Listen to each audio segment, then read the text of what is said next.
Hello बच्चों, कैसे हैं आप सभी लोग। हम लोग आ गए हैं क्लास 10th के चैप्टर 6 पर और चैप्टर का नाम है ट्रायंगल्स। आज हम लोग करने वाले हैं एक्सरसाइज 6.2 का क्वेश्चन नंबर 2। ठीक है, CBSE new NCERT book. So question number 2 में हमें क्या दिया गया बच्चों, ई and F are points on the sides P Q and P R, ठीक है, respectively of a triangle P Q R. ठीक है बच्चों, इसका हमें फिगर नहीं दिया गया, हमको खुद बनाना है। तो एक ट्रायंगल है पी क्यू आर, हम ट्रायंगल ले लेते हैं। ठीक है, हम पार्ट 1 के लिए पहले ले लेते हैं, क्योंकि हमको तीनों में ही बनाना है और काइंड ऑफ सिमिलर फिगर बनेगा। ठीक है, सो पहले हम लोग बना लेते हैं, अपना फिगर बना लेते हैं। ये किस तरह का, ठीक है। मेरी ड्राइंग उतनी अच्छी नहीं है, तो don't laugh at triangle figure. Okay, so P Q and R, ठीक है, ये हमें एक फिगर दिया गया है।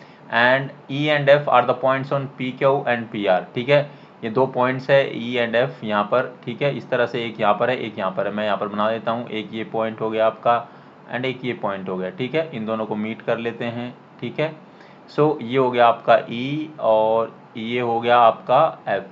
ठीक है, पी क्यू पे एफ है, ई है सॉरी, और पी आर पे आपका ई एफ है। ठीक है, तो हमने इसको मिला दिया है। ठीक है बच्चों, और ये हो गया for each of the following cases, ये हमारे पास 3 केसेस है। ठीक है, स्टेट वेदर ई एफ पैरेलल है क्यू आर के, तो हमको बताना है इन तीनों के अकॉर्डिंग, अलग अलग ये इसके पार्ट्स है, केसेस है, जिसके अकॉर्डिंग हमको बताना है कि ई एफ पैरेलल है क्यू आर की और नहीं। और ये कब होता है पैरेलल, आपको अच्छे से पता है, जब पी ई अपोन में पी क्यू, मतलब इन दोनों का रेशियो आपस में बराबर अगर होगा तो ही ये पैरेलल होगा। ठीक है, तो केस 1 में हम लोग क्या करेंगे, सो बाय पीपीटी थ्योरम से पी ई, ठीक है बच्चों, बाय में ई क्यू। ठीक है, पहले इसको सोल्व कर लेते हैं। ठीक है, सो पी ई कितना दिया है बच्चों, ये दिया है आपको 3.9। ठीक है, और डिवाइड में आ जाएगा आपका कितना, ई क्यू कितना दिया है, 3 दिया है। ठीक है, अब आ जाता है आपका ये पी एफ। ठीक है, और नीचे आ जाएगा आपका एफ आर। ठीक है बच्चों, इज इक्वल टू में ये कितना है, 3.6 है, और ये कितना है, 2.4 है।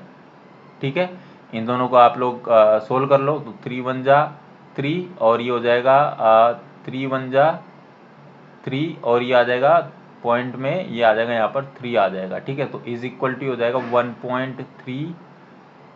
ठीक है बच्चों, और अपॉन में 1 आ जाएगा।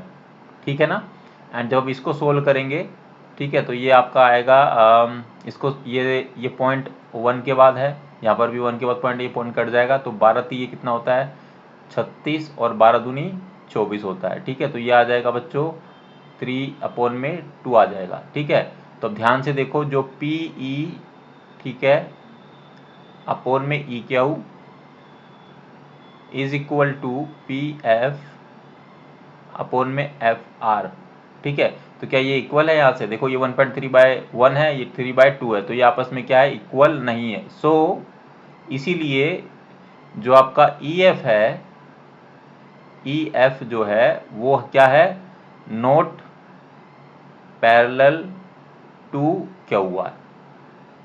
ठीक है बच्चों, तो हम लिख सकते हैं not parallel to Q R. Okay, clear है, फर्स्ट पार्ट हमारा यहाँ पर हो गया। सेकंड पार्ट हम लोग यहाँ ऊपर कर ले, क्या यहाँ कर लेते हैं, स्पेस कम है ना, इसी पेज पे खत्म करना है। तो सेकंड पार्ट को हम लोग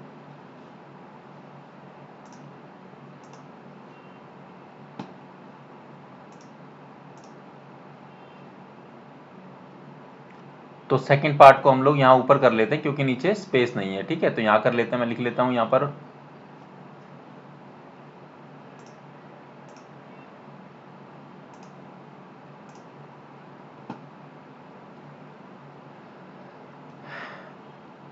तो बच्चों सेकंड पार्ट को यहाँ ऊपर कर लेते हैं। ठीक है, तो सेकंड पार्ट को यहाँ लिख लेते हैं।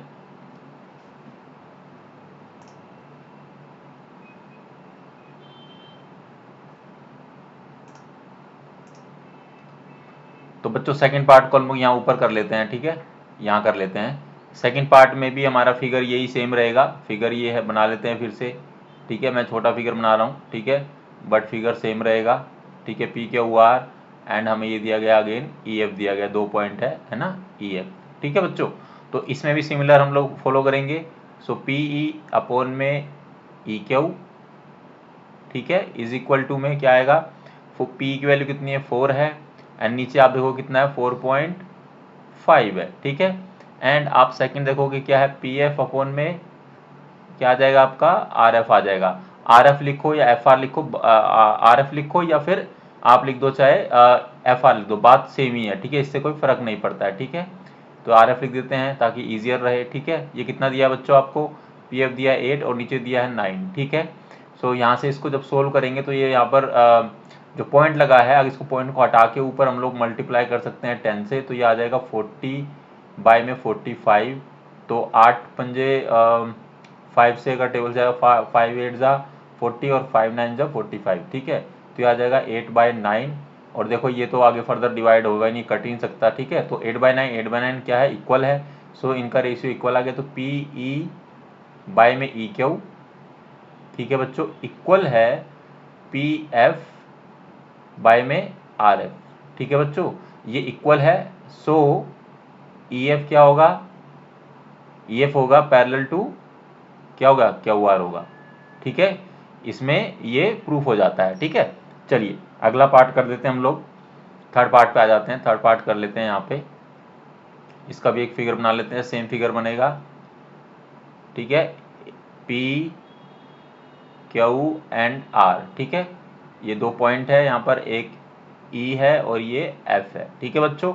इसमें भी हम लोग सेम फॉलो करेंगे। इसमें मैं देखो ध्यान से एक चीज़ को देखना, थर्ड पार्ट में हमें क्या दिया गया, पी क्यू, ठीक है, हमें दिया है पी क्यू, ठीक है, और ये दिया है हमें कितना, पी ई दिया है, कितना दिया है इतना, और पी आर भी दिया है, ठीक है। तो हम लोग यहाँ कैसे लिखेंगे बच्चों, हमें लिखना है पी ई, ठीक है, अपॉन में पी क्यू में से अगर हम लोग माइनस कर दे पी ई को, तो हमारे पास क्या बचेगा बच्चों, ई आर ही तो बचेगा। अगर हम लोग पी क्यू में से पी ई को माइनस कर दे तो हमारे पास बचेगा ई क्यू बचेगा, ठीक है, यही है ना, इज इक्वल टू, ठीक है। अब पी ई की वैल्यू कितनी है, पी की वैल्यू है 0.18, ठीक है। नीचे क्या आ जाएगा, पी क्यू की वैल्यू कितनी दी है 1.28। देखो ये ध्यान देने योग्य बातें हैं, अगर आप क्वेश्चन को ध्यान से नहीं पढ़ोगे तो प्रॉब्लम हो जाएगी, ठीक है, -0.18, ठीक है। सो इसको सोल्व करेंगे तो ये आ जाएगा 0.18, और ये डिवाइड में नीचे आ जाएगा, इसमें से जाएगा तो ये आ जाएगा 1.10, ठीक है बच्चों, क्लियर है। चलिए सो नीचे आ जाता है आपका, इधर क्या आएगा, यहाँ पर हमको पी आर दिया है और पी एफ दिया है, तो पी एफ अपॉन में क्या हो जाएगा, पी एफ अपॉन में आ जाएगा आपका पी आर में से माइनस कर दो पी एफ को, ठीक है ना बच्चों, ऐसे ही आएगा।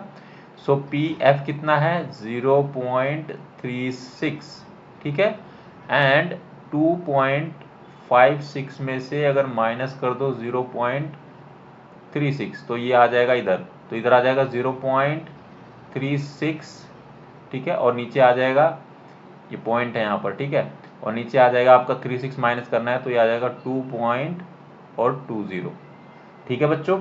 इसको फर्दर सोल्व कर लेते हैं, कितना है यहाँ पर, हाँ ठीक है, इतना ही है ना, 36 है ये, ठीक है। इसको फर्दर सोल्व कर लेते हैं, तो जब ये डॉट से ये डॉट हट जाएगा, ये इसके बाद भी दो डिजिट्स है, इसके बाद दो डिजिट्स है, ठीक है। इसको सोल्व कर लेते हैं तो हमारे पास आ जाएगा 18 बाय में 1110, ठीक है बच्चों। जब इसको सोल्व करेंगे तो ये 2 के टेबल पे जाता है, तो 2 9 जा 18, और इसको करेंगे तो कितना आएगा 55, ठीक है। तो ये तो आ गया 9/55, ठीक है बच्चों, इज इक्वल टू ये आ जाएगा आपका 36 बाय में 220। तो अगर हम लोग पहले 2 के टेबल पे देख लेते हैं तो ये जाएगा 18 पे, देन ये जाएगा 110 पे, ठीक है। फिर अगेन इसको 2 के टेबल पे करेंगे तो ये आएगा 2 9 जा कितना होगा 2 9 जा 18, और ये अगेन जाएगा फिर किस पे 2 पे, तो ये 55 आ जाएगा, तो ये कितना आ गया 9/55, ठीक है। तो ये भी 9/55, ये भी 9/55, ठीक है। So we can say that so E F parallel क्या होगा क्यू आर के, ठीक है, इनका रेशियो इक्वल है ना आपस में, पी एफ बाय में E Q and P E by में E Q and P F by में ई आर, ठीक है। सो ये इक्वल है, ठीक है, अगर इक्वल है तो ये क्या होगा पैरेलल होगा। ठीक है बच्चों, बाय बीपीटी थ्योरम, ओके, और Thales theorem you can say. ठीक है, अगर आपने इंट्रोडक्शन वीडियो अच्छे से देखी होगी तो आपको ये क्वेश्चन समझ में आया होगा। इसके 3 पार्ट थे, तीनों पार्ट समाप्त हो चुके हैं। अगर इस क्वेश्चन में कोई भी क्वेरी है, कोई समस्या, कोई परेशानी है तो आप कमेंट सेक्शन में पूछ सकते हैं। ठीक है, मिलेंगे आपसे अगली वीडियो में जिसमें हम लोग क्वेश्चन नंबर 3 करेंगे। तब तक आप लोग अपना ख्याल रखना। Thank you very very much.